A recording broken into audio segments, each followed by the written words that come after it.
Hey everybody, welcome to Music Effect Design. This is our design detail segment. I'm Jordan. I'm going to be your one of your hosts today, talking about the visual side of things. Hi, my name's Holly. I'm going to be talking about the color grade side of things. And my name is Mike, and I'll be talking about music and music arranging. This is our third week of design details. We started off 3 weeks ago talking about elements of design and effect. And then last week we broke down what elements of design go into a stock show and how that can be effective for your program. Over the next couple of weeks, we're going to be breaking down design details in a pretty fun and hopefully engaging way. So this week is music arranging. I'm going to be breaking down kind of the musical elements of design, and then we're going to have other weeks. Next week, we expect to have a percussion. We'll have a visual week, and we hope to explore more elements of design.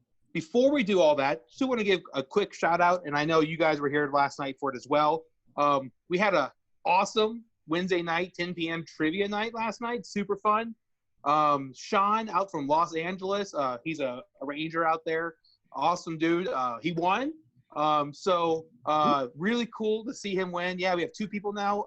Who was our first week winner was Will. Will. Yeah, Will was our first winner.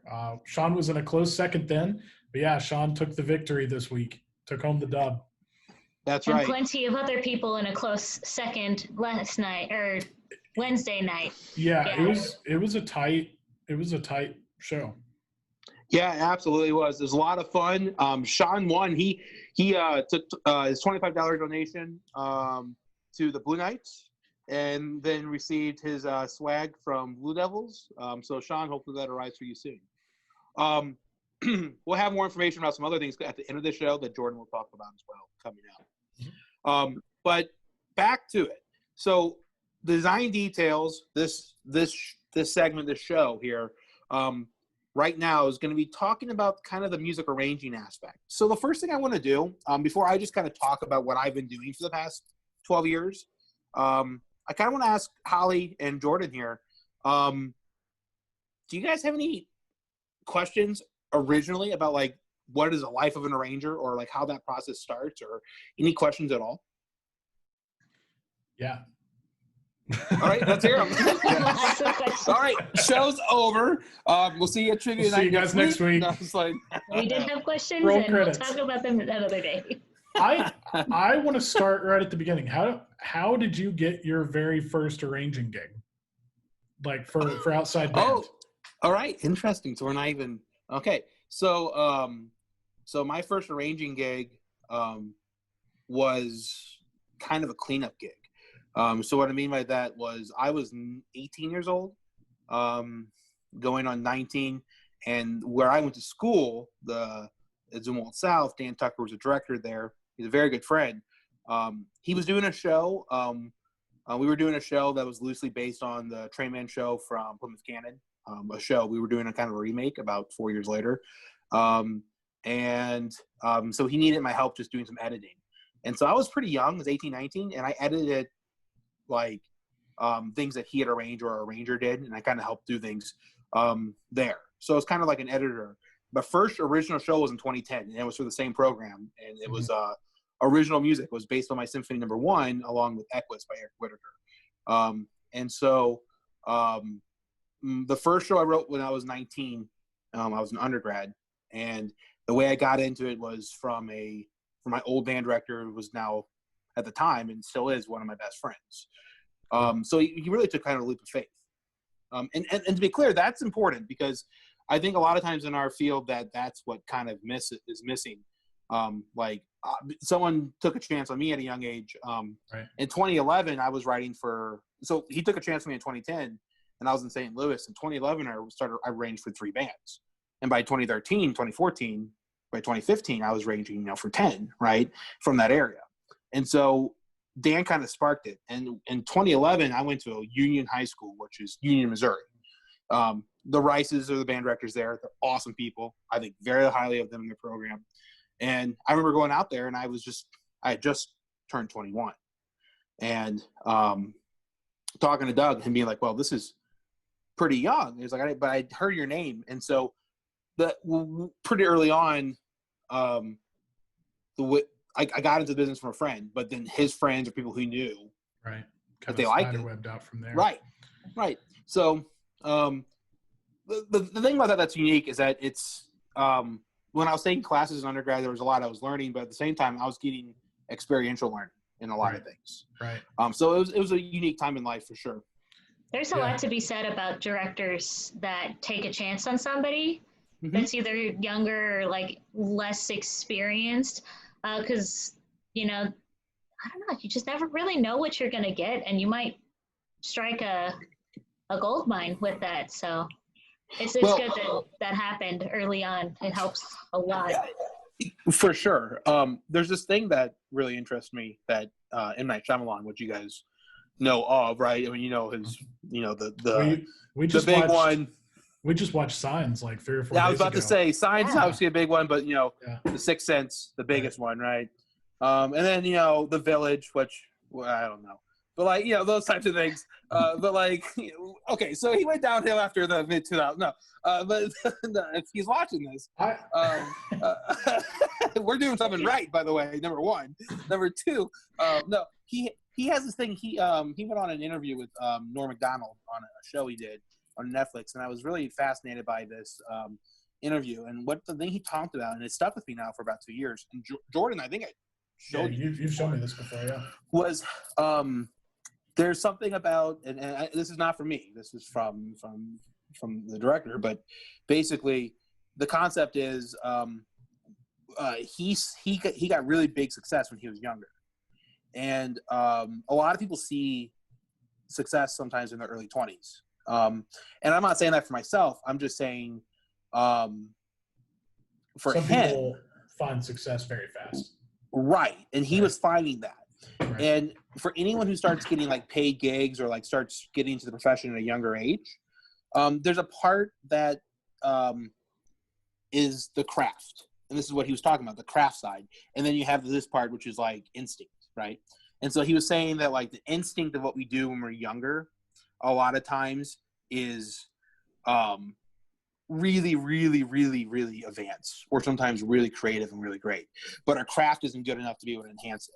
But as we get older, our ideas sometimes aren't always as gripping, or we kind of change our ideas. We use our craft to kind of mold it, right? And so the thing about starting this earlier in life was the ability to kind of have the ability to make mistakes without many people noticing and figuring out some things. And so as I've gotten older, I've realized it's been a little, there is definitely truth to that. Yeah. I feel a lot more craft now than I do instinct. So what are some of the elements of craft that you think benefit you most when you're arranging a new piece? Like when you're just starting to, you have a couple of songs that they're I like these songs, I want them in. What part of your craft is helps you pull it together? Great question. Makes sense. So there's a couple multiple part answer. But the first aspect would be I need to know kind of the general details of what they have to work with, right? And so for me, if I want to do, say we want to take, one of the coolest things I've ever done was an arrangement a few years ago, which was for Briarcrest High School, and it was called the Bach Rave Party. We took Bach, Toccata, and Fugue and make it into a 1980 pop rave dance thing. It was really fun, and it was it's a hoot, right? And so that only works if we know they have a front ensemble or a back rhythm ensemble or something like that makes that work. Which is what they use. They didn't march battery, right? And so it's important to be able to know those things. So there's the logistical side, but then there's the craft side. And one of the things that is really important to that is something you develop a lot is pacing. Okay, so it's something that you have to be really careful. Am I giving a big moment for too long or for not long enough? Is this quieter moment still engaging while still being reflective? So I think one of the biggest things for me is pacing is probably the biggest thing, and that's also development. So if you think of developing an idea, a musical idea, you can develop musical ideas by diminuing, a crescendo, or elongating, right? Like a rhythm idea, like a development. But that affects pacing. So knowing that craft of like how to develop music and how to take a theme and make it in variations, we if you look at like Frameworks, right? One of my favorite shows of all time. Basically, Richard Sasato took a short motivic idea and made a show out of it. Oh, right, But that's craft. That is compositional craft. That is taking a musical idea and expanding it for 12 minutes, and that's development. So that comes with certain things like pacing and harmonic structure. And harmonic structure is really important, especially on the field. So that's a part of craft. Voicing is orchestration. That's huge on the field, more so than ever, because a sax quartet and a solo ensemble sounds pretty large in a room in a high school. Right. But a sax quartet in the field without being mic'd, anywhere that's not basically on the stands is going to be pretty hard, right, to hear. Yeah. So that affects orchestration. So that's a craft thing. Right. That's right. That's an experience. That's an experience thing. And so if you're writing for like a large band, and this ties into the logistics, if I'm writing for a large band and they've got 30 saxophones, which if you have 30 saxophones in your band, that's amazing. Yeah. Good for you. I'm not gonna say that's too much, but that's awesome. But if you have 30 saxophones and 2 trumpets, right? If you got 30 saxophones in your band, and you want to write a sax quartet like part, and you have 8 musicians who are really, really strong, and you can double each part, then that's different. But if I'm a band that only has 4 saxes, and I can't do that, that's why the coolest thing about like writing for larger bands, is that they can get really large, they can get really loud, right? And if you want them to get really quiet, you know what you can do? Instead of having 200 people play, you can just have 5. Sure. Right. And like you have more tools available to you. Right. It's the same on the tour writing side, yeah. Right. And so craft is a huge aspect of what we do as arrangers. And so how this process kind of starts formulating, like the time to take your guys' questions and ideas, is like those things I'm thinking about from the very beginning.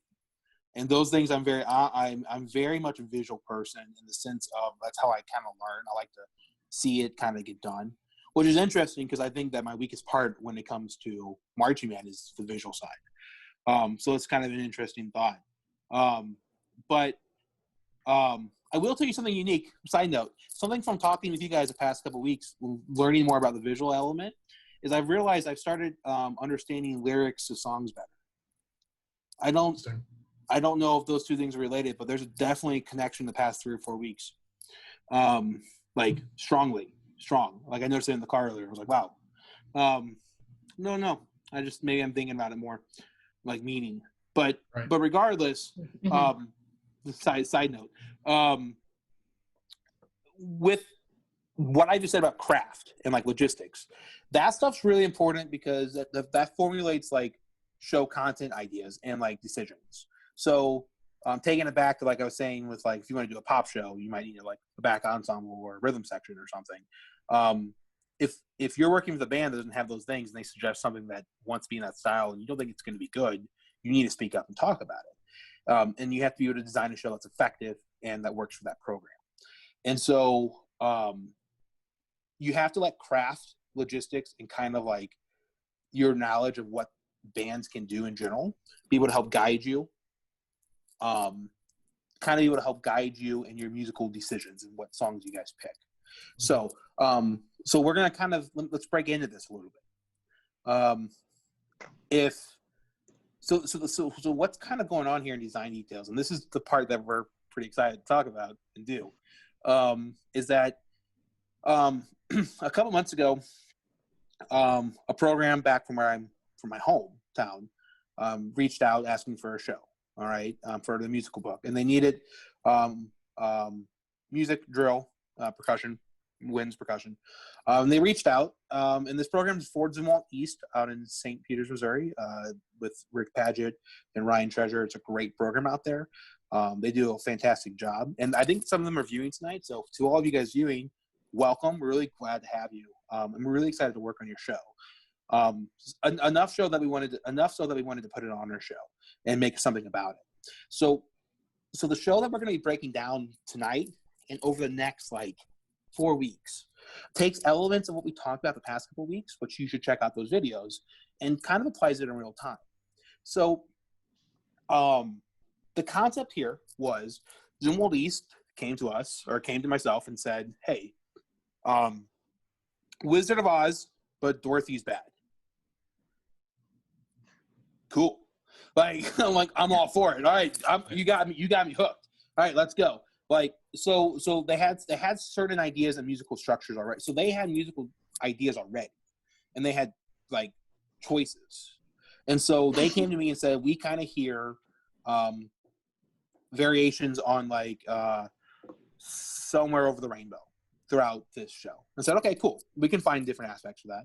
And we imagine the witch's theme, like being a movement. Don't really know why, like for sure all the details, but we picture that. And then we want to end with Billie Eilish's Bad Guy, which is pretty cool. It's a cool way of connecting your audience and all, right? So it's a great show concept. And Rick and Ryan and all those guys came up with a great show idea. And so they kind of had an overall structure.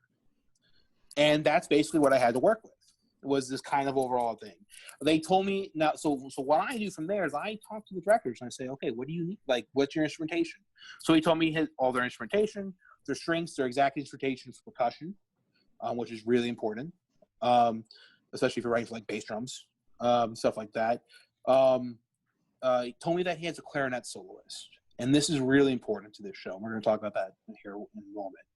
But they have a clarinet soloist that is extremely talented, who they like to feature some. And they have a very talented percussion section. And so I gather that information, and I then think, can I hear Wizard of Oz presented, like Somewhere Over the Rainbow presented in unique ways? Clarinet solo, percussion, low brow. Yeah, okay, I can hear that. I can hear that in different ways from mine. Okay, cool. That can fit this show in many different ways, in a beautiful, enlightening way, or even a darker way towards the end. Okay, cool, perfect. Okay, let me think about that. Okay, so I was going into it, and I said, okay, well, we're off to see the wizard, part of the story. So I added that part in. That wasn't in the original thing. That was something as an arranger I thought was important to the story. The witch's theme was proposed. If you think of the witch's theme, like you think of like evil witch, trying to get Dorothy. Yeah, right, Holly. And so if you think of that, the concept at play was that you see Dorothy and everyone going on an adventure, but this music, the underlying theme is dark. A little confusing. Yeah. And yeah, it's supposed to be conflicted. Right. Yeah, so even when you hear the happy kind of joyful music, it's always something a little bit suspicious, right? But you don't really know what. So the concept is kind of this journey of like, how does Dorothy arrive in Kansas, but actually she is there to take the Tin Man, the Scarecrow, and the Lion, right? Lion, yeah. And take them and deliver them to the wizard for him to, murder or whatever. But like, It's a really dark version. Yeah. What's up, kids? But essentially that's the idea. But that's essentially the idea, right? So the next thing they kind of propose, they want to have kind of some props, some staging ideas, in the sense of like maybe having a place for the wizard, maybe having a place, different like elements on the field that can like block off the field so it's not so large, stuff like that. So there's those discussions are all happening. All right. So my job was to arrange the music. And then I suggested, hey, I know this guy, he's pretty cool. I haven't been able to design a competitive show yet with, but he's pretty cool. He's part of music effect design. And his name is Jordan Pittner. All right. So I asked my good friend Jordan, I said, Jordan, you want to write the drill? And he was like, yeah, I'd love to. So we worked that out. And then Jeff Larch, who we'll talk a little bit more about later. Jeff is works with me at Notre Dame College, where I work, where I'm the director of visual studies. But he works with me here, and he's an arranger. He's great at what he does. And so I asked Jeff if he would arrange. So that's kind of the structure of where we are, right? So the past 7 weeks has been taking an idea on theirs from a Slack message group and taking that idea, processing it through this head, finding our team, making sure we're all happy, and then writing the music and putting the plot or the main thematic ideas to a plot that the music tells. And so craft informs that, right? So I think to myself, the clarinet can be so delicate and so beautiful. And if we wait to the right moment, we can feature that for a minute. But we can't do that at the beginning of the show, and I can't do that at the end of the show. But I can do it if at the beginning of the show I bring it in a little bit, at the end of the show I bring it back a little bit for 30 seconds. In the middle I have a minute of it in the ballad. There's 2 minutes of clarinet solo, but it doesn't all happen at once. And so like that's craft, that's pacing, that informs my arranging. And that so what I actually do to start, and Jordan, Jordan knows this. I kind of like to do time, like I'm going to try to get this done in 1 hour, see what happens, and just kind of see what happens and throw ideas on the page, because sometimes they stick and it works really well. But the thing I usually do now is I pull up with my finale, and I have like a narration tab, like a notes tab, like a staff I put in, and as I'm composing, or before I'm composing, like I go through and I write in a note, like pit intro, okay, double bar line, that's probably going to be 4 measures. All right, that's going to probably be the clarinet. And I actually go through the entire movement of 80 measures or whatever and draw up what I think will be the phrases and double bar lines and rehearsal marks. So yeah, you've got the whole macro written down before you ever really start writing notes for one piece, yeah, right? Because essentially I think of it this way, is like, and this is the cool thing, is like if I have the whole macro I planned out, I know from beginning to end the general idea. I know that while the audience is hearing ideas, or the judges that are maybe like foreshadowing something in the future, that's not random. Right. I know that because I planned that before, right? Right. And so like that's really important, because I get ideas from an ostinato groove later in the piece or something that informs what if da da da da da da da da becomes an ostinato later in the piece, but then I want to start the movement by going da da da da da, like a pyramid sound. Right. Mm-hmm. So like all of a sudden the ostinato, the groove, becomes the baseline for a harmonic progression. And it really helps with that idea that like creating something that's so creative and open, starting with a structure, is one of the best things you can do. It's like if you give an artist the job of like, paint me a painting, it's like there's so many options, but if you like create a structure for yourself, all of a sudden it becomes a more manageable task, especially if this is something that's newer for you or you haven't done this as much. That like I never thought of that before, and it's just like, yeah, wow. the composing process. This is advice to a lot of, if there's any younger rangers listening in right now, and I guess older too, but really something I wish I could have told myself when I was 20, 21, 22, 23, 24, 25, maybe 26, was was that composing is not linear. Right. Or it can be, but it's not going to probably be very good. Mm-hmm. And I say that knowing that what I'm saying there is relatively subjective, but I'm going to be a little more objective about it. And I'm going to arguably say, as someone who teaches composition quite often now, like my students in the college, I have found that structure, in some way, whether it's writing a graph or charts or just notes or putting up a bulletin board or graphing out the whole thing, from whatever it is. And so I'm not saying my way is the right way. That's just what I do. It's what I've developed for years. But as long as you're graphing something, it's really important, because it's not linear. Ideas that you might have happen aren't necessarily the best at the beginning. They might be the best at the end. And so you have to make those decisions. And that's really quite hard to make. So the process is a unique one. It's a very lonely process. So what you guys are seeing right now, and we're about to dive into part 1 and some of what this kind of looks like, but what you guys are seeing is essentially like been 6 weeks of basically alone time on my end. And we have an Excel sheet, a master checklist sheet that like we saw a couple weeks ago with Jordan. I didn't used to do that. In fact, I've adapted that for what we do here. I'm going to talk about that a little bit as well. And because I think that's a great idea. And so that helped me a lot. So this process is unique. I haven't talked to you guys about that, but like that's part of doing this live, or well, part of recording this edits, I should say. Right. Any last thoughts before we start diving into the show? Just a couple You got things one. as you're getting set up. Just to step back, because Mike kind of hinted at this, but I want everybody to know that, like we said, this is part one. This is the Arrangers. This is the Arrangers week. We're going to go through this show every single week as we go through this. So we're going to take the pieces of this show and watch in real time, like not the entire process, because we're not going to record for 6 weeks while Mike's putting it together. But we are going to show you as much as we can with the amount of time that we put aside in our weeks for this detail series, what it's going to look like. What does Mike's week look like? What is his brain thinking as he goes through this? It's funny hearing you say some of the things that you're saying that are very similar to what we'll see in a few weeks when we get to my segment talking about the drill.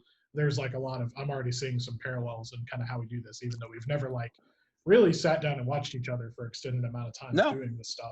So it's pretty cool. Well, I think that there's truth to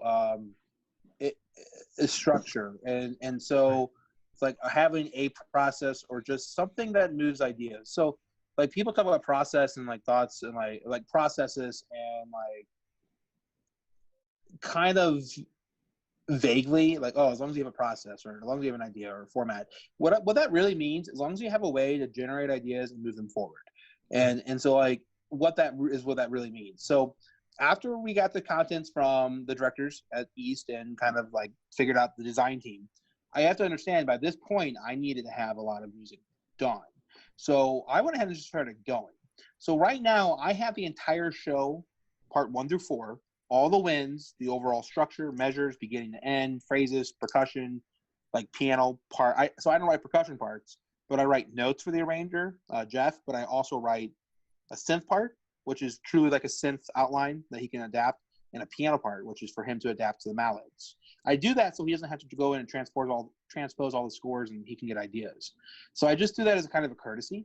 I also sometimes have a snare line part without many notes just to say, hey, have him enter here or do this. So Jeff and I have worked together for a while. So he knows how I like to write. I know how he does. So I trust him fully. So I'm not too worried about micromanaging what he does. He has an understanding of what I'm looking for. So what we're going to see, if you two are ready, I'm assuming you two are ready to dive in some. Let's go. Hopefully, if you're tuning in now, we've been going hard here for about 25 minutes, but now we're ready to dive into the music. So for the next half hour or so, we're going to have a lot of fun talking about kind of this Zumwalt East 2020, the Wizard of Oz show. I don't know what that means, but the Dorothy of Oz. But basically, again, the general concept is Dorothy comes to Oz, and they see the wizard, but at some point, at some time, she is evil, right?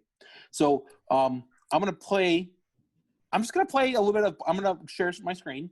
I'm gonna play you part 1, the entirety, and follow along with the score, so you can hear it and see it, and then we'll talk about it a little bit and just kind of talk about it and break down the effect sheet.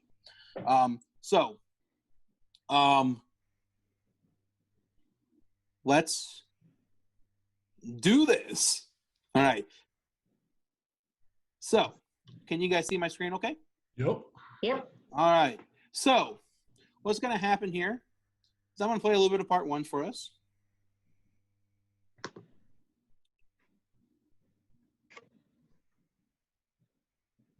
I'm going to play all of part 1. Can you guys hear it? Yep. Yes. All right. Got it. So what do you have going on here is a percussion outlining kind of this G minor idea for Jeff. All right, we'll just listen.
Can you guys hear me okay? Yeah. Awesome. So, hey, you guys see this last page we're on here, letter M? I just want to talk. So it's kind of fun. These are kind of things that, as a composer, that's kind of fun to sneak in. This is content from an original piece, actually. We're going to talk about that a little bit, how letter M, it sounds a lot like, the ending sounds a lot like... Somewhere Over the Rainbow. Right, and essentially it is. But there's a piece I wrote that's a little bit reflective of that, and we'll talk about that. But basically, let's break this down in a couple ways, all right? So I'm going to show you guys kind of our effect sheet. So there's this overall idea. And part one, you see that, like, over here we have, like, musical selections and whatnot. But part one is Somewhere Over the Rainbow, we're off to see the Wixard, actually. That's cool. He's the Wixard of Wix, that one. He's website. Like the online guru for that. Yeah, Wix.com. But basically, so this was a musical selection that was already picked. I'm off to see the Wizard. I added in. Now the plot idea here was the Twister gets Dorothy, and the intro of the characters: the Dorothy, Lion, Tin Man, and Scarecrow. So when I say those couple things, what does that automatically indicate to you guys? Like, what does that entail for this show? What's that mean visually? Like, if you start hearing these things. I feel like from the color guard perspective, it's very much like I'm assuming that they're going to have a Dorothy character, a explicit Lion, Tin Man, and Scarecrow character. Now, maybe the whole color guard is like all of these people, and it's like, but I don't really know what their plan is. But this is when you introduce the different people that are carrying the plot. So, right. So like, I'm imagining visual solos. So correct. So part of the conversation we've had is like, with this, we should have separate characters. And now that might not always be represented with, so this is where we have a little bit of flexibility. So if you see part one, do you see how it says insert Dorothy, Tin Man, Lion, all this narration down here? Yes. Right. I included a narration sheet because the directors had an idea for narrations they want to use, so I don't have to mess with that. And they're going to have a front ensemble where they can play that. So that's not really up to me. That's more up to them. Cool. But I know where that needs to happen in the music. So even if they don't have in the end, say what happens if the guard's a little bit smaller this year in Axton, right, or something? Right. So what now if they can't have these three main characters, but they can only get Dorothy? Okay, cool. So they could have Dorothy be here as a soloist, and then you could just use this as narration, right? And that still gets the point across, right? If you hear the narration of the lion, you know what I mean? But the thinking right now is that of different characters, correct? So like you guys already have ideas going on in your head based on like just those couple things, and we really haven't broken down the music. But what's important is that this stuff gets represented. So if my take on this story, Somewhere Over the Rainbow, Off to See the Wizard, is the Twister arrives with Dorothy, and we need to introduce the characters, I think to myself, okay, like, we need to make sure that that's actually happening. So to set the field up for success, you usually need some time. And so Jordan, I'm thinking about you. I'm thinking Jordan needs some time to probably be able to create the initial formation / set an atmosphere for the band. And having structured counts is probably important for you for visuals. So the first 16 counts here when it's percussion, that's not for me. That's not for front ensemble. That is for Jordan. Those first 16 counts is so he can make something happen with an atmosphere of twister sounds and wind effects going on in the percussion. All right? And then this concept uses letter A in the flutes and clarinets, these triplets, this is what I call the twister theme. Yeah, because it's chromatic and it's a little bit quicker, so it feels a little uneasy. So this twister theme starts coming in, and you see it happening here at the measure 7 in the alto sax with tenors, and that trill creates uneasiness too. And then all of a sudden, the harmony starts to shift a little bit, major, minor, and the brass at letter B versus triplets, and we arrive at letter C, where at letter C, you have a home point. So what I want to do is I want to play for you this first opening. I don't know what that is. I want to play this first opening part for y'all. So I'm going to play for that with that concept in mind. So when I drafted this out, my idea was, boom, Twister, and then Dorothy arrives to Kansas. And I want you guys to listen to see if you can hear that visually. You can see it just like looking at the music. Well, that's part of the goal. The music itself is making little like twisters, upside down ones. So this idea is here's wind the sound effects, and this is notated from percussionists as well. And you notice the Twister themes here presented, movement 4, measure 4.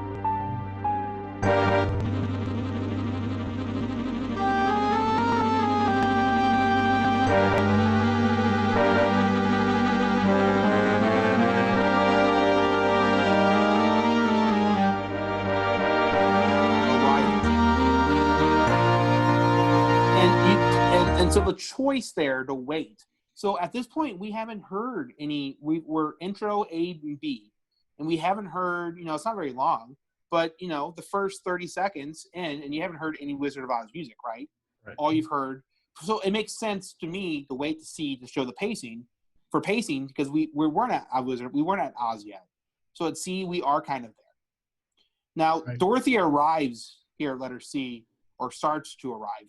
But what really indicates that is his clarinet solo. And this clarinet solo is really important because, as I mentioned, Rick told me that he has a great clarinet soloist. We want to kind of feature this soloist. So my thinking was the clarinet soloist, if we have a twister, it should come out of kind of nowhere. And it should come out with kind of that twister sound and then ease into the band. So the first thing the clarinet soloist plays is kind of a special effect. Plays this phrase faster and faster out of time with the band. Yeah, so it's supposed to get really, really aggressive. Right. So it sounds like the ending of a tornado and her kind of falling to the ground. That's going to be so cool. Yeah. And then a letter D that picks up. So letter D is the arrival where, like, Dorothy kind of picks herself up. Now, this follows. I'm gonna show you what I did here. So I took part 1, and what I do is I put down the plot idea. Stage is set. Tornado picks up. Big push, storm ends. Letter C, intro to Dorothy. D, arrives to Oz. C, characters. It continues. Dorothy talks, Tin Man talks, Lion talks, Scarecrow. Bisection letter of the music. And then the winds are doing silence. They add in hit point, clarinet. So now, Jeff, wind sounds twister, more traditional, synth transition. You see those things? Mm-hmm. So what I want to show you guys is how that kind of translates. Because that's really an important aspect here. So if I now go and just play a little bit of the intro now with percussion, which I'm going to do a little bit for you, just to have a little bit of fun. If I play that with you, this is from Jeff's writing. This is with the winds and percussion together. And this is what's created by him having an idea of what's going on and by him also having a little bit of a roadmap. So this is the result, is this awesome PDF that you probably would like to hear. So here is the real result.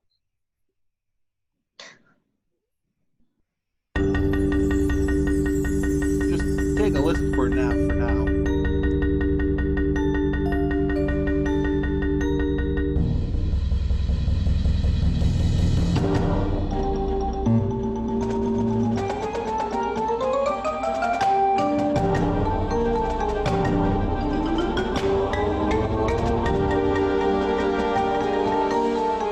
So you can hear how he really is using the wind book to help make informed decisions as far as like doing that. But I know that about Jeff, and he knows what I'm doing.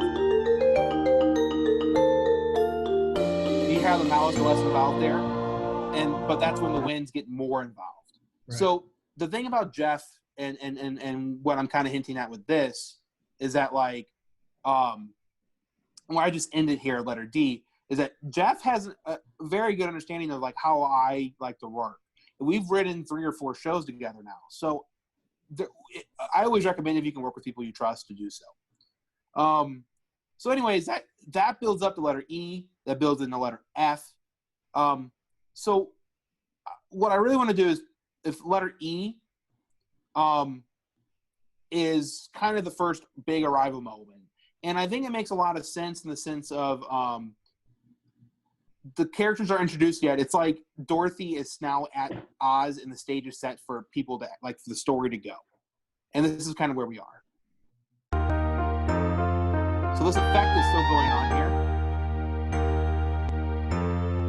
So So this is pretty traditional arranging here, right? Yeah. Nothing too fancy. I'm not trying to.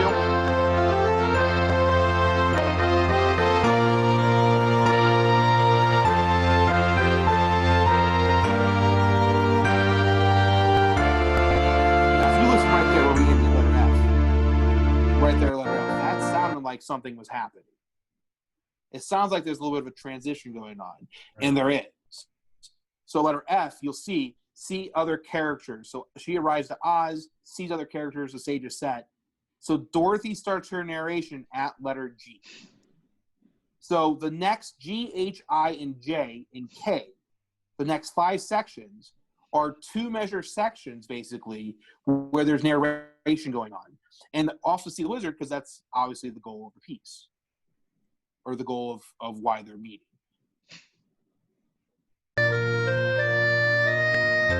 Oh. Sorry, give me 1 second. There we go.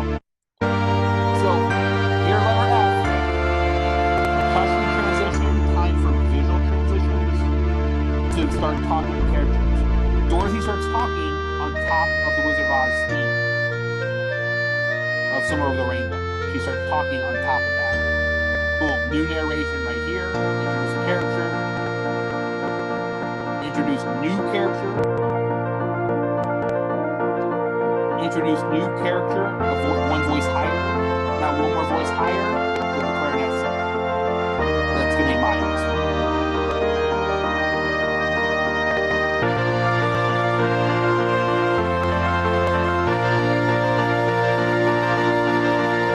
So where I ended here, player Dorothy. yes. So that's an important aspect here. Is like, well, there's 2 aspects here. The clarinet player could be Dorothy, or the clarinet player can be playing with a Dorothy character next to her. You know what I mean? Right. Representing. Either way. Oh, whichever is best for the ensemble. Both options are going to be available for them.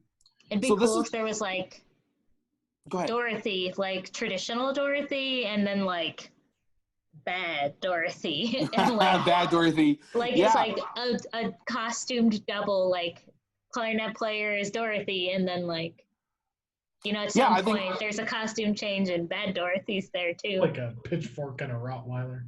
Yeah, I can see that, especially in Bad Guy.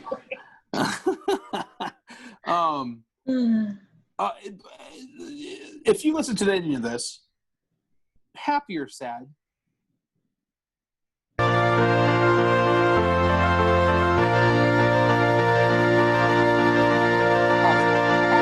That's a little happy, right? That's kind of happy. Yeah. Right. So Touch this ending little section here is kind of an important one.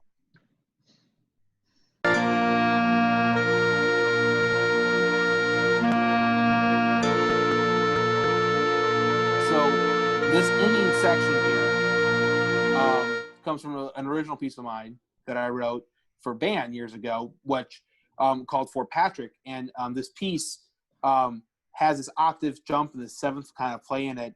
And there was a review done on a website years ago, and it said that there was parallels between this and Wizard of Oz, Somewhere Over the Rainbow, between the 2 pieces.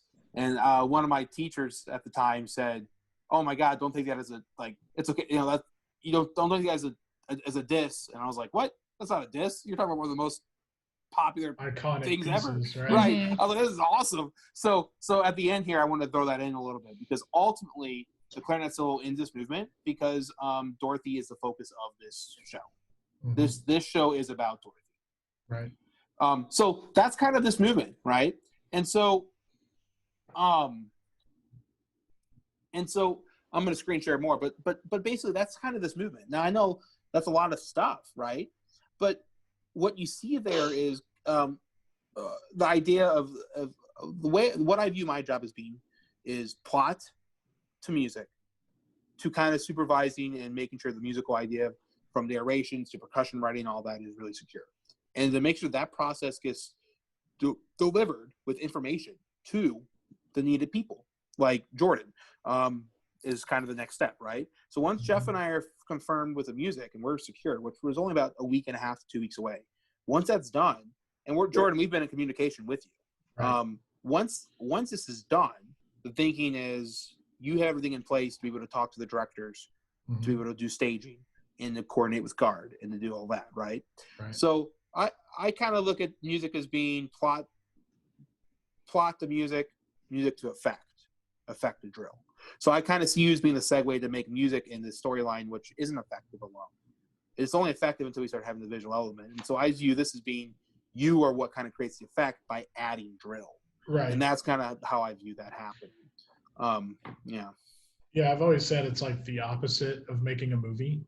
You know, most movies you're doing the cinematography first, the writing, those parts first. And then the composer is going in and finding their voice within what's going on. So 100%. It really, it's just the opposite. Like you're creating the mood, you're creating the, in this particular case, the story, really, you're driving the story through themes like Wagner. You're doing, you're doing those things. And then it's my job to make sure that what people see matches what they're hearing. Yeah, what they're hearing. Right. Yeah. Right. And as long as we have that connection between staff coordinating, it should be fine.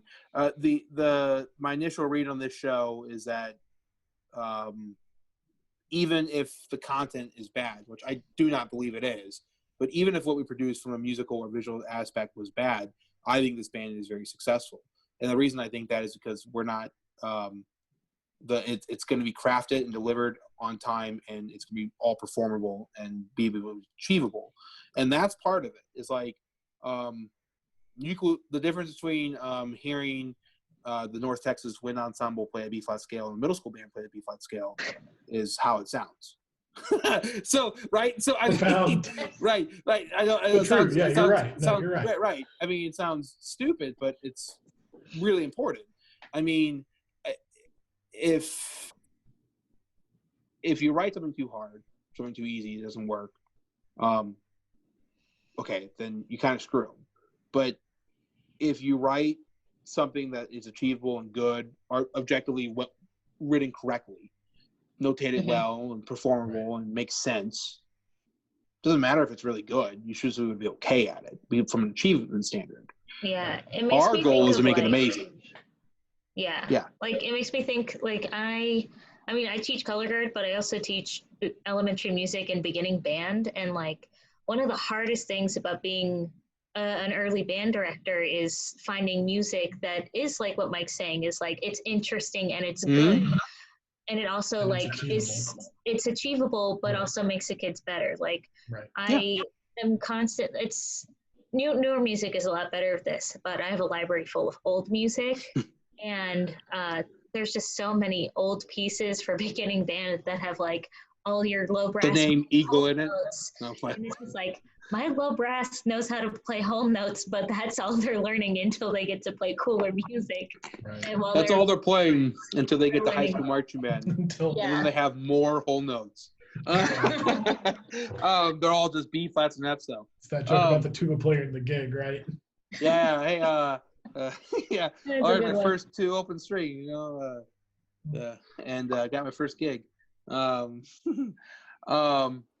So this is kind of like, I mean, hopefully this is all making sense in the sense of like, I'm trying to plot out musical ideas that shape. Now, if something is getting darker, I use harmonic language or orchestration to affect that. If something's getting more uplifting and brighter, I use the full group. If you notice, every person in the band in large moments is playing. It's about 100-member band, so it's not 200, 300. So orchestration in large moments is really important, but also there's something visually important about moments and having everyone play. One of the first pieces I wrote for band in the third movement, there's this huge moment in it where everyone's just going hard, and I didn't need a percussion 2 and a mallet 2 and a mallet 3 part. I'm pretty sure you will never hear it, but I have them playing.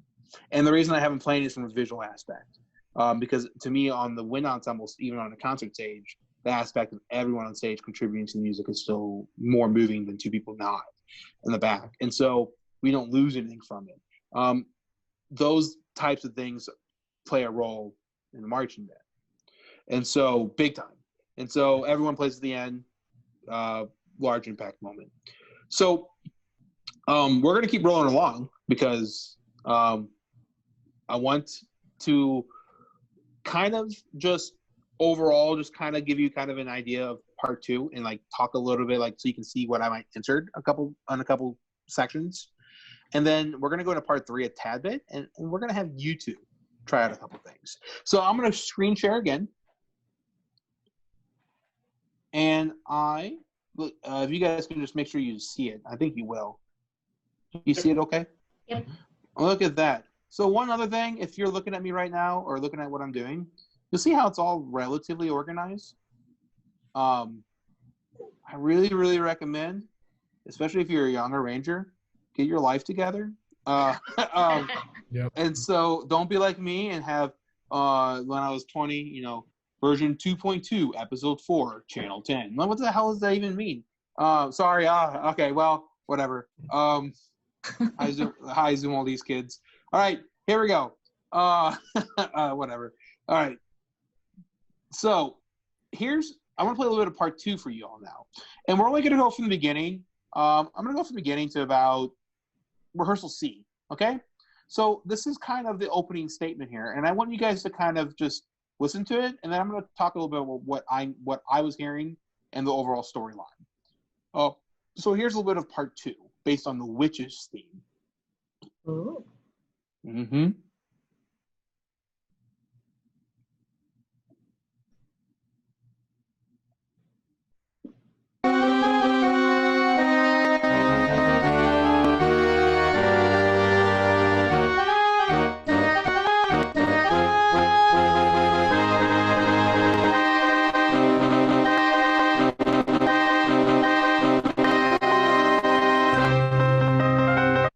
All right. So we ended at C. With this. Good. That's what I like to hear. All right. Well, good. I don't want you to have a gym day. But get it? You want to have a field day because you're in the field? Okay. All right. That's our show. All right. Thanks, Forever. This is our last show we're ever doing. We're calling it. No more bad jokes. We're going to save you. We wanted to go out on a high note, but instead you got this. All right, so you don't have to go home, but you shouldn't be here. You got a guy talking to him about this. Actually, you should be home. Listen. So let's talk about this. What's going on here? What am I doing these first couple measures? Someone help me. I mean, you're just introducing the new theme in like segmented parts just a little bit, and you're talking about last time giving Jordan some time to make some transitions, and I feel like this is a nice little transition space too. Right. Yeah. So that's kind of the thinking, Jordan, is we end it really quiet at the soloist, and now we have a large moment where we can really kind of just take everyone's attention, opposites attract type of deal. But it definitely should, right, from a clarinet solo and a synthesizer to this. Yeah. But letter A, da da da da da da da da, that's the witches theme, right? That we all know. Mm-hmm. But like letter B is informed by the witches theme, right? Da da da da. It's that beginning rhythmic motive, and so it's not a random hit point. Like letter B is in C minor, and it's a little bit random in the sense of it's not like a direct motivic like the theme, but it's informed in a rhythmic motive. Right. So that builds up, da da da da da. This last measure, going into C. This last measure here, that is also obviously built around the witches theme. So beginning to C is this idea of it's definitely dark, and it's kind of meant to be. It's supposed to be. You just heard Dorothy, and then all of a sudden you hear this kind of dark thing, and you go, "What the heck is that?" And then it goes away. And it's important to kind of think about that because it's supposed to kind of be this underlying thing of something's always a little bit off. Right. So let's listen to this opening. And then we're going to get into it a little bit.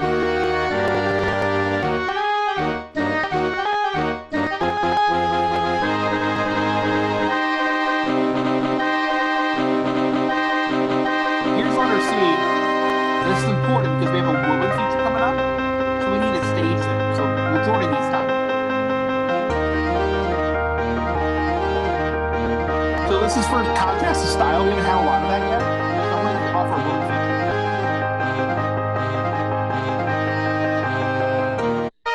But I want to talk about that theme. What is the Holly? Help me out. So Holly, what's going on at letter D? What is this? What do you mean? What your is color correction's changing to red, Holly? at letter D? Yeah, like I'm curious to see if you picked. I can't ask Jordan because I already told him once.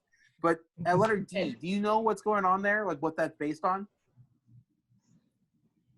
Let me play for you a little bit. Do it again. Yeah, let's make this a fairer game. I'm frantically Googling. Here we go. What is it? Here we go. Listen to a little bit here. Letter C. Letter C. What's this big? What is this? Sounds super familiar. It is. So if it is, and this is really important because Holly, what you just said, I'm not trying to put you in the spot, Holly. Sorry, but I also was. I mean, he is, but he's not trying. I am. I'm not. He is calling out the person who did not do that good in music theory class. It's like when someone says something really offensive, we're like, no offense. It's like, well, hang on. Okay, so letter D here. Look, Holly, if you just take a look at the rhythm of letter D. Yeah. And then take a look here, letter A. Yeah, it's like the same, right? Same thing except major. So I took the same idea and just made it major and then elongated it some. So the thinking is like it's showing the journey of Dorothy and kind of this adventure that people are going on.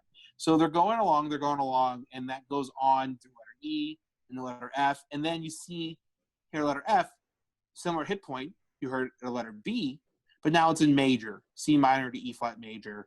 And so it's presenting like a little bit more of a majestic type story. So the thinking here, I'm going to play you for this entire opening clip before things kind of go wrong. So, and I'm going to kind of go back to the graph here in a second. So let's just listen to kind of where the story starts taking a turn.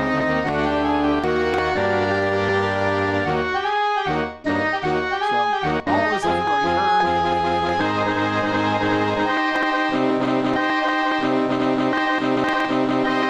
Here's this transition to where we're on our happy turn. It doesn't last long.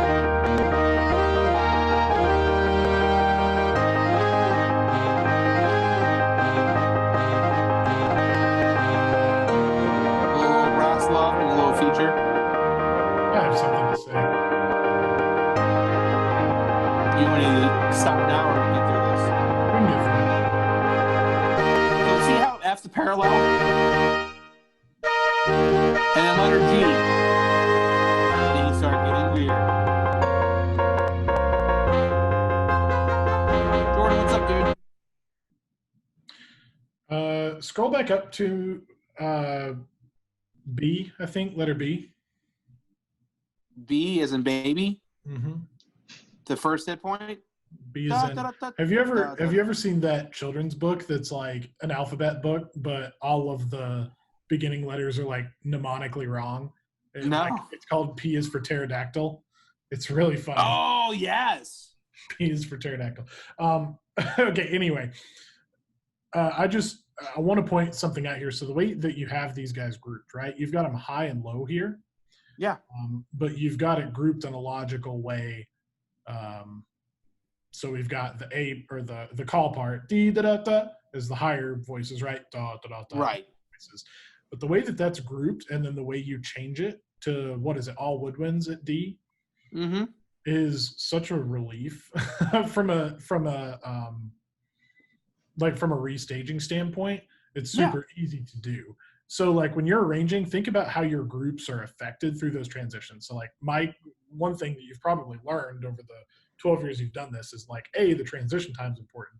B, super. The way that you group them is important. If you had done part B as like the call part is flutes and all of the saxophone voices and the low brass, and then the response part was like clarinets and bass sax and trumpet and mellow, or just something a little bit less organized, that would be really hard to stage one way and then restage another way, because basically you have two features back to back, right? You've got a high and low call and response. Yeah, I've got and then the next woodwinds feature is and then woodwinds, brass. right? Yeah. Right. So anyway, if you're arranging, if you're thinking about interesting ways to group people, like, yes, you can do interesting and different things, but think about the way those transitions have to happen, because it can become a real train wreck if it's not thought, like the visual side happens. Yeah, you got to be thinking already, about those things. As an arranger, you know, what you do affects what I do. And that's something. I'm looking at the score going, oh, thank goodness. That's going to be really easy to restage. From a less non standpoint, that would just be bad arranging. Sure. Right. Like if I'm in a march band and I'm doubling the bari sax with a flute and a mellow and a clarinet and trombone and trying to do impactful call moments that have full sounds, it's not going to be very effective. So put it this way, objectively, if you are doing things that are orchestrationally or compositionally pretty wrong, everything that's going to happen afterwards in that moment, and that it's going to trickle down to everything. Learn. I think we said this in a previous one. Like, learn how to follow all the rules before you start breaking them all. Right? Yeah, it was one of the things we're taught in theory. Music theory 1, learn the rules. Music theory 2, break the rules. Music theory 3, chromatic. Nothing matters anymore. It's all free for all. Pray to Schoen. Civilization has fallen. Pray to your serial god Schoenberg. No, okay.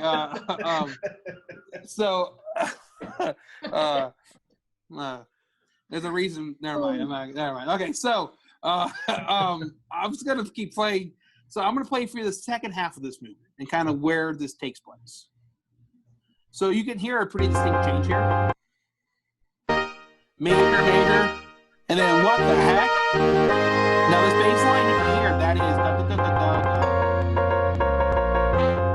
So it's the Witches theme still going on.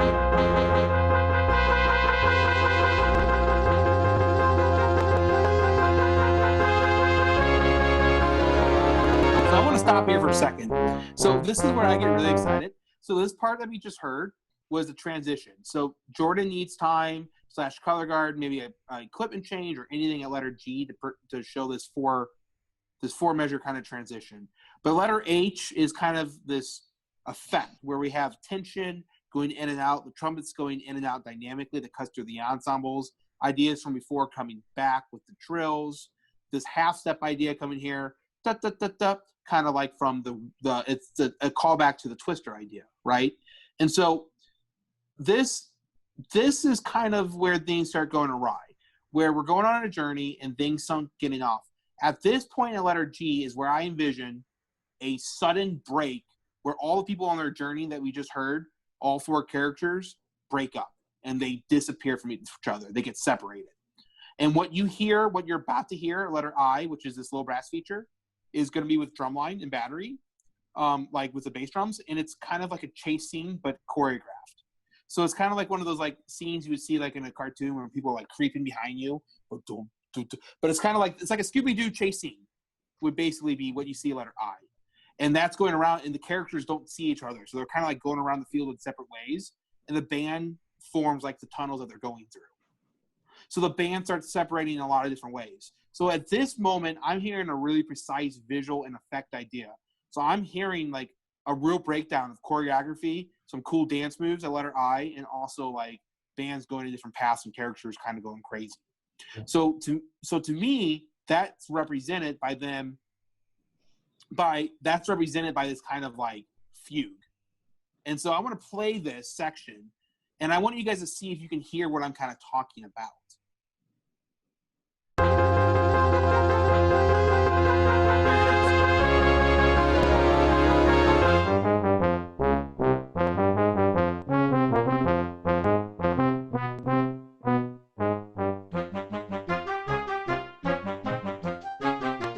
And then full ensemble. And at this point we've arrived in the sense of all the characters are separated at letter K. They're nowhere to be found from each other. Percussion's banging, going crazy. Jeff knows this. When he sees complete measures of rest, Jeff, that's my cue to go battery crazy. It's the green flag. Yeah, go nuts, man. Have fun, Jeff. If you're watching this right now, I think you said you were going to try to tune in live. Jeff, if you're watching this, Go crazy, dude. But like letter K, the entire band arrives, and we haven't had a really large moment like that. The band arrives like kind of a more concrete idea, but the winds are all the characters are kind of separated, and that just continues to grow with the witches theme coming back in low brass. Rick mentioned he has a really strong low brass, low reed section, so I wanted to kind of give him some extra love. And so I just want to play out this ending. All right.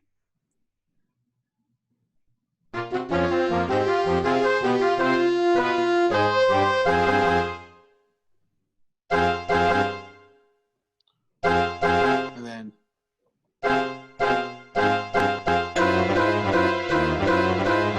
Bill Newman on these notes.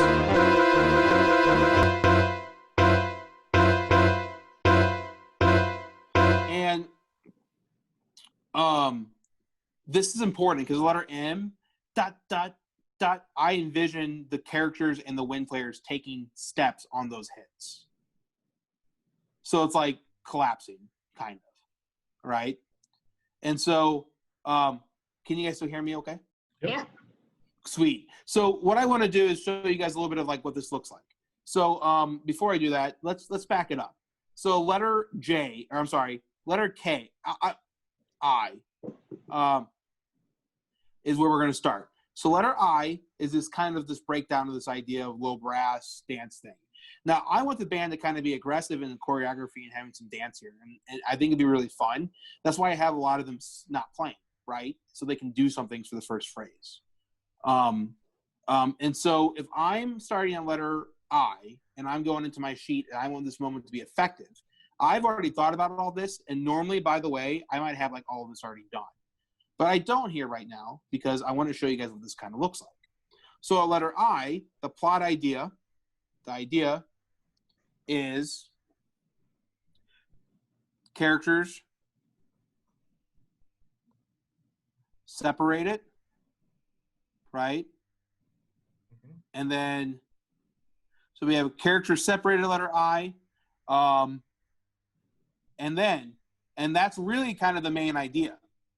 And then I have low brass feature. This is important for Jordan to help staging. And then percussion, I'm hearing bass drums in particular. Well, The effect here. Yeah, what's up, Jordan? just while you're continuing to fill this out, Yeah, please I do. just want Keep to say going. that this is literally, as I'm writing, I've got a screen over here, on my right, on my side over here. Can you show it? This is going to live. Are you showing it? Um, Oh, cool. Yeah, it's, So I'm not currently, but yeah, I've got a screen right over here, and that just like it lives on this side. These spreadsheets. well, I think it's a great thing. And these spreadsheets I've never done anything like this, so this has been great for me as well. So the thing is, this isn't going to be too detailed because I'm just trying to transfer information. They're going to have the scores in MP3s, so it's just passing on information. So I'm seeing a dance off here, and Jordan, by us having this conversation, I think he can start getting an idea of what I'm talking about.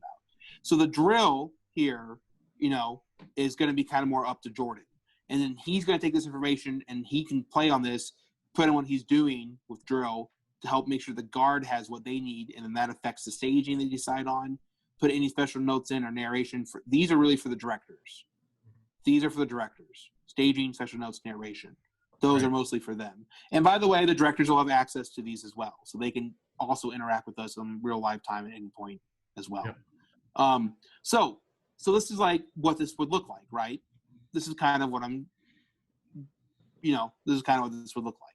So I'm gonna leave this up to you two for a second, and ask you both. Hopefully you're learning some stuff, and hopefully you're having some fun. But my question to you guys is, do you guys want to? Oh, excuse me. Do you guys want to dive in a little bit of part 3 in the sense of play a little bit of a clip and have you two just put what you think I'm thinking at a rehearsal mark? Doesn't have to be anything big. Yeah, let's do it. Let's do it for a couple of the beginning rehearsal letters. Of Cool. 3. That sounds great.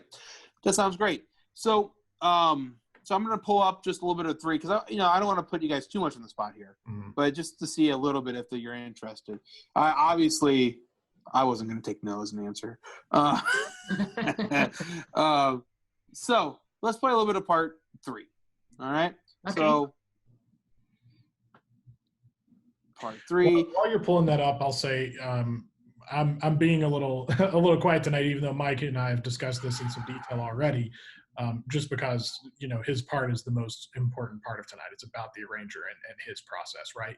But, one of the things that I think is cool about this part 3 is that for parts 1 and 2, I've already told Mike this a couple times. Like for part 1 and 2, I saw things very clearly. With this part 3, I really didn't. Oh yeah, you didn't. I was like, I don't see what's going on here. And I think that's a testament to what we talked about in our very first episode of Design Details, which was variety, contrast, right? So everything before this has been very clear and not as abstracted as this is going to be. So we've taken a very clear storyline, and now we're going to like muddy the waters a little bit more as we go into part 3. Yeah, 100%. We're gonna dive into part 3 here in a second. Jordan, I'm glad you said something about that.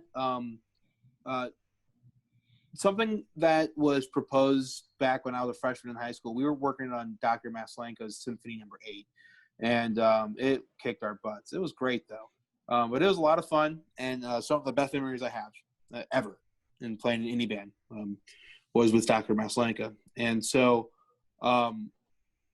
one of the things that I remember from a rehearsal 11 years ago was him talking about how sometimes the best ideas or the things you grow to like the most are the ones you don't understand at first, and they like a piece of music, the best pieces of music that you play or the best things get better every time. And so what I try to do with my arrangements in many ways is I try to make that happen kind of in the sense of without even trying. Like I try to make it feel very organic. I want you to sorry, does that make any sense? Yeah, totally. Absolutely. Okay, cool. Yeah, we're with you. I was like, okay, good. I was trying to make sure that makes sense. So let me share a little bit of content with y'all. We're gonna go to the screen. Can you should be able to see me? I ask you every time, and you say yes, so I'm sure we're good. It's always good to check. I actually can't see you yet. Yeah, it's like this is the That's why we ask. It's the one time. Oh my god! That's why we ask. Here we go. I didn't hit start broadcast. That'll do. that would make sense. There we go. All right, We're good. so here's part 3, folks. So part 2, we get to the witch's theme. Everyone in separated. Part 3, the focus is on Dorothy. So the clarinet solo is going to be here, Dorothy, front ensemble transition, and we're going to have a solo for a while. It's a pretty great soloist, so I'm having a lot of fun. Clarinet's going to have some fun. Yeah, they are. And this goes on. We'll go to about letter C for now. But letter B, you'll see that the clarinet solo is still going. The top part's the soloist. The bottom part is the clarinet ensemble part. Those parts get cleaner on when I actually when I extract the parts. All right, here's a little bit of part 3. We'll start with the opening.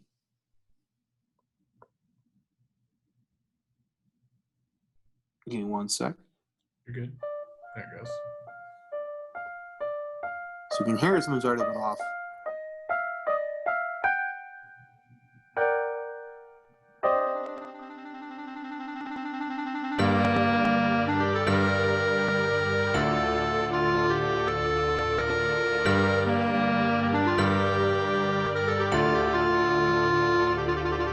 Gotta love that MIDI.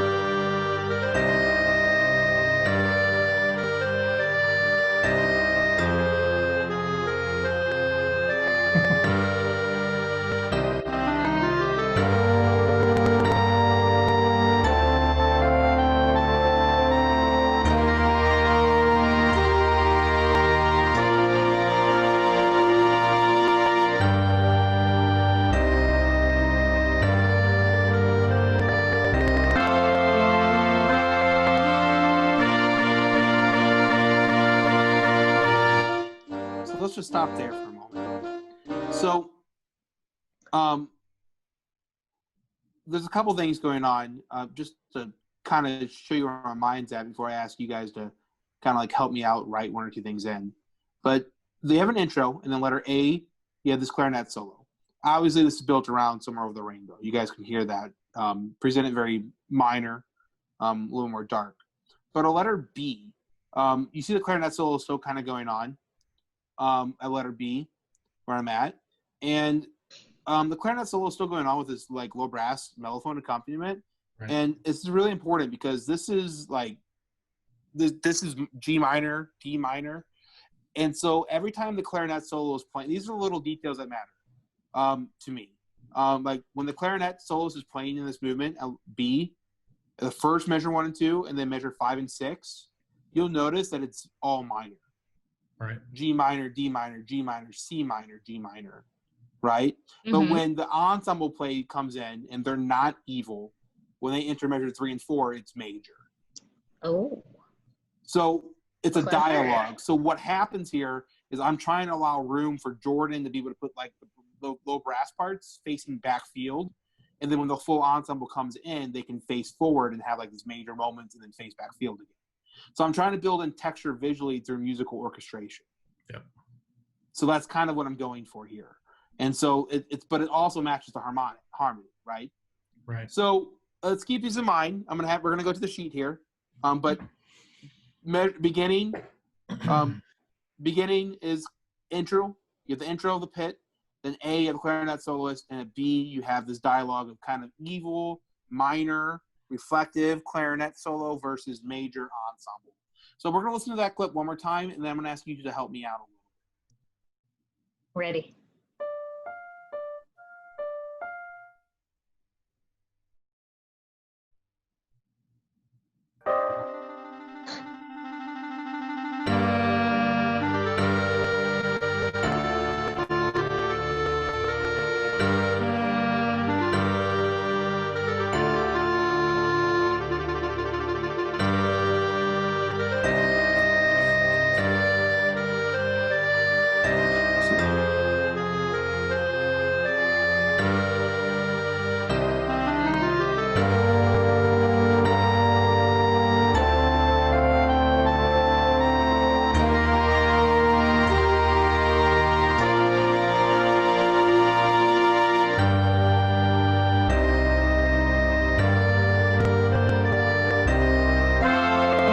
So pretty distinct there, right? Pretty major.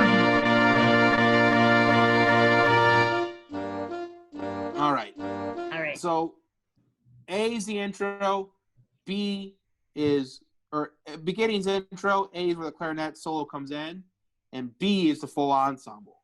Mhm. So I don't know if you two, so you guys can see in my sheet here. Mhm. So help me out here. So we know the ending of part 2, the characters ended separated, Right. and we know Mhm. that. So what's going on? What do you think is going on in my mind from this beginning A and B? What do you think is going on in my mind with the plot? All right. Well, I'm going to go first because I know that you two have talked about the show a Yeah, little bit. that's probably a good move. So That's what fair. I'm imagining from We a haven't plot talked about perspective. this one much. Okay. Well, what I'm imagining from like a plot perspective, so they're separated now, Mhm. and this is Dorothy, and like everybody knows, Dorothy is just trying to get back home. So this is her that's like, how do I get back home? And all of a sudden, after talking, I imagine she talked to the wizard, and she has come to the conclusion that she has to sacrifice Oh the my lion, the Tin Man, and the Scarecrow to go back home. So she's like ready only to way. get rid of these 3 people. Yes. And So- like, You are 100% correct in the sense of the idea of this movement is that Dorothy starts off this movement being separated by everyone, and that she ends up by the end of this movement meeting the wizard and then going back to get the characters at movement 4, which is bad guy. So you are correct in the sense of like over the minute and 50 seconds, the concept here is 100% that. So like, yeah, so it's actually kind of awesome that you said that because I didn't know. Like, yeah, that's kind of the focus at hand is that she actually goes to the wizard and comes back. So in this very beginning, like in those first 4 measures, when it's just front ensemble and everything, what's the one plot idea for those 4 measures? If we had to put on anything. That like discordant over the rainbow thing. Like just the first 4 measures, where it's the pit introduction. Right. You're saying what's the plot? Yeah. Is what you're asking? Yeah. What would you put down for a plot idea? I mean, my thing was just that the texture is so thin that it needs to be focused on one small spot, like it's like a spotlight on Dorothy. Okay, so that's like a staging idea. Right. I mean, and like the clarinet's Okay. going to be coming in right at A, so you want to be able to like pay attention to them before they start playing. Right. So you said clarinet solo. So you're going to see how, as you guys start saying things, Right. I just start filling it in. And like, these are things I already thought about. Normally, these are things I've already done. Right. We're That's just why kind of it's an showing the arrangement process in real time of what it would look like over a long time, you know. that we Correct. can't get perfect. Okay. Cool. Yeah. Yeah, I mean, you know, my brain is always in staging. I think everything's going to be in pairs, trios. When the clarinet's in, the texture should be really, really thin. Okay. So thin texture. Okay. Mm-hmm. Cool. Let's talk about percussion for a second. I'm going to give a note that says front ensemble only. I don't want any battery for sure. Right. And then letter A, same. Yep. Add bass, synth, a little bit of resonance underneath the solo. Stuff like that, right? The letter B, when the full ensemble comes in, I'm probably going to say add light battery. And then I'm thinking, okay, full ensemble, verse clarinet. So then I'm thinking here, I'm thinking drill, maybe backfield. Right. I'm thinking, you know what I mean? And you guys see how it starts filling out here. Now, these are just my ideas. Now, from Jordan can do what he wants, but the plot idea is really important. And that's the part I just talk about for a minute. But, like, the plot idea is taking, like, okay, like Dorothy's alone. So a plot idea can just be an emotion or a feeling. So those first four measures to me brings up an idea of confusion. Mm-hmm. Lost. Mm-hmm. And they're but they are lost, aren't they? They're lost from each other. The Right. characters are separated. So that's yes. So there we go. So that's what I'm thinking with plot. Ooh, So the clarinet A solo is comes like in. the yellow brick road. Yes. She found the yellow brick road. Yep. So the clarinet soloist is starting their journey. When the soloist comes in, the Dorothy is starting her journey to becoming what she's about to become. So then letter B is arrival at Wizard. Arrival at Wizard. And then at letter C, you'll see that the clarinet, if you listen to it, letter C, the clarinet goes away. Mm-hmm. So it's just full ensemble. So this moment musically allows pretty easily for the focus to go away from Dorothy, and she can just kind of chill at the Wizard for a rehearsal or two. You know what I mean? Right. Mm-hmm. So that's the full ensemble starts taking over here. And I'm just going to show you the last bit of that, and we'll wrap up this part.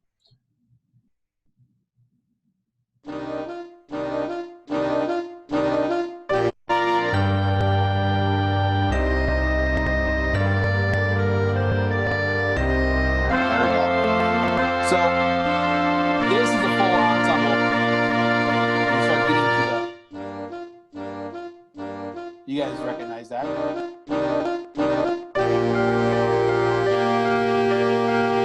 Happy-go-lucky music. So my imagine here, what I'm imagining, is the full ensemble is building up, and then kind of this reveal. This is a callback to the original statement in the opener. It ends amazingly.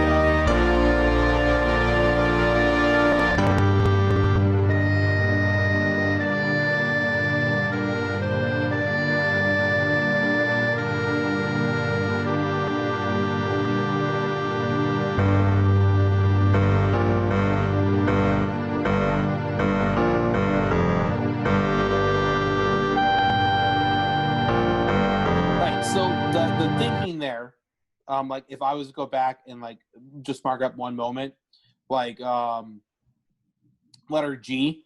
If I go back here into the sheet and type in letter G, clearly a special note here. The plot idea is, and if I just put this in, every single person will know.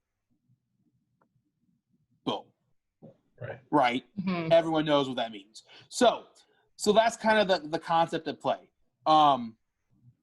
So, oh crap! I just started the broadcast and stopped it. Let's see if it works. All right, there we go. So that's kind of the concept of play. So that's kind of the job. So the arranger is like really a facilitator in many ways, but you can see there's a lot of variety in styles and like ideas are going on at play, right? And so that stuff's really, really important. Right. So my question, hopefully that's kind of insightful to you guys. Hopefully that's a little bit fun. I know it's a lot. It's a very lonely process. Do you guys have any? I asked you in the beginning, an hour and a half ago, if you guys were interested in any, if you had any questions to start. But now you have a little bit of a sense of like what the process looks like, arranging and do you guys have any last questions or ideas?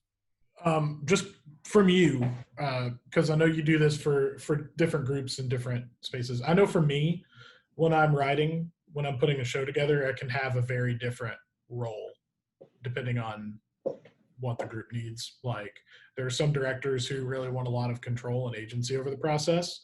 Of course. And they give me a sheet and they say, here's what you're writing. Yeah. I have some who say, I don't really know how to do this. I would love for you to kind of do it yourself.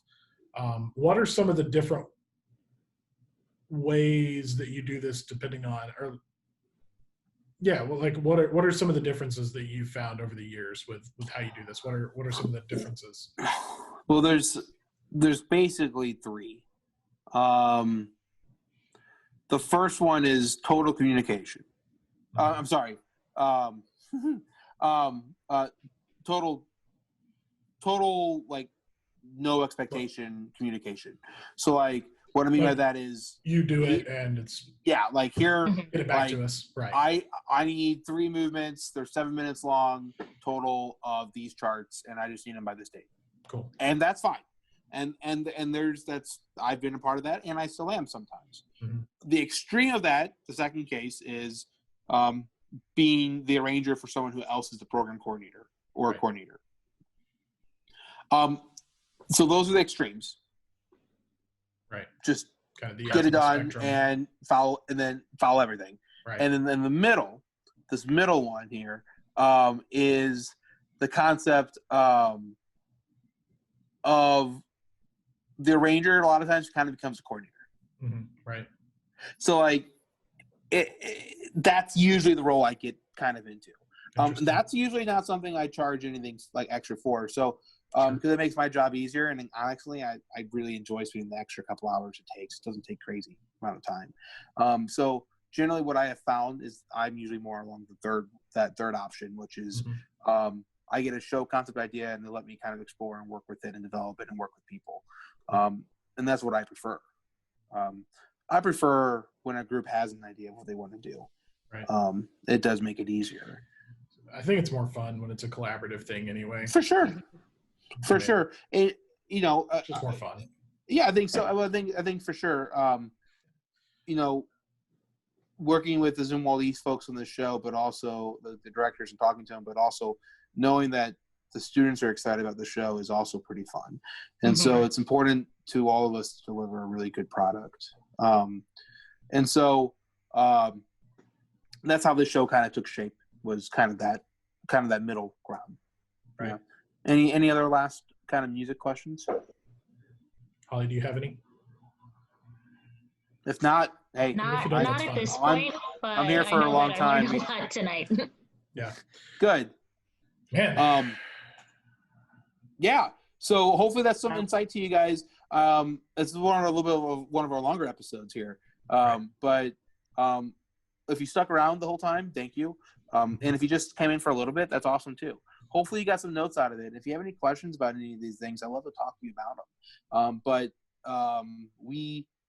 we're going to be breaking down more things. Our next week is going to be percussion. And speaking of next week and kind of things to come, Jordan has a few last things to kind of wrap up for the evening. Well, let me tell you, this week is not over yet. Our weeks here at MED kind of run like like kind of Thursday to Wednesday kind of is our work week sort of with this stuff. So we like get ready with stuff on Thursday and then we do this So on every day. Friday. Yeah. I mean, yeah, it's like it's its own work week. But that's kind of, so this Arrangers week, like this is kind of our kickoff event is this Friday night. On Wednesday, we have our very first ever guest. And Yes, we do. Very special guest. Excited about it. Holly, how about you do the introductions on this? I feel like yes. So our special guest next week is a person that has taught me. I went to high school with his sons, and he was the arranger for both my high school marching band and the University of Arizona marching band when I was there for, well, he left in the middle to go to his current job. This is Professor Jay Reese. He is an excellent arranger. I actually took a marching band arranging class with him in college a long time ago. Obviously, I did not end up doing that, but other people did. It's cool. He's currently I think he's the director of bands. He's a very important music person at the University of Miami Frost School of Music. So doing real cool things there, and he's working with the marching band as well. He's a rock star, and he's going to be super, super cool person to talk to about marching band arranging. Yeah, we're going to just pick his brain. We're going to pick his brain on a little bit, maybe on how he got started, kind of what his process is. And what's going to be really cool is if you went through this whole process with us tonight and you saw the inner like gears inside Mike's head tonight. What we're hoping is that we can open up another watch on Wednesday and see how somebody else's gears turn.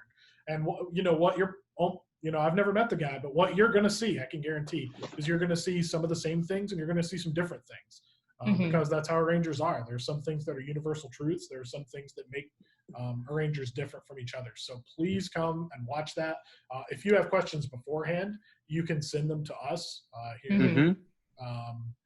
You can ask. We will be live for this event. I know we've been doing the premiere thing on Friday nights for a while, but we will be live for this event, so you can ask questions in real time. Minus our trivia night delay, we'll get to those questions as we get them.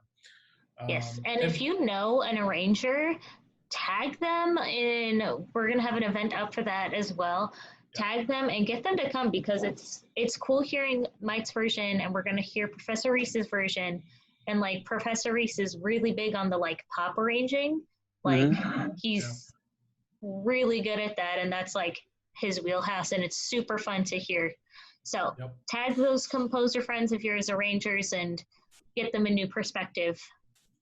Next week is percussion week, so we're going to talk a little bit about how we fit percussion into this thing that we've already done. We're going to take this same show. We're bringing our boy Jeff on next week to talk a little bit about his process as well with Mike and how they collaborate doing this. So you'll get to see that. I imagine that if you and your like core design team, the friends that you plan shows with, sat down and watched each of these, you would have a much deeper understanding of each other. I know just listening to Mike talk today, I even have a deeper understanding of how he goes through his process, and that's going to help us out a lot, every time that we work together. Yeah, I mean, if anything, I always think that the only way to progress our art form is through appreciation. Right. Absolutely. So, just a couple last reminders to y'all, because we said a lot here, but be checking out musiceffectdesign.com because we have awesome blog posts and all the design details and even drum corps details from the very first week are on the website. Next Wednesday at 7 p.m., Jay Reese from University of Miami is on, and that's live on Facebook. And next Friday, Jeff Larch joins us for Percussion Night, 7 p.m. Eastern. So we've got a lot of fun things, and we hope you tune in. Thanks for joining us, everybody. We'll see you next time. See you guys. Yeah.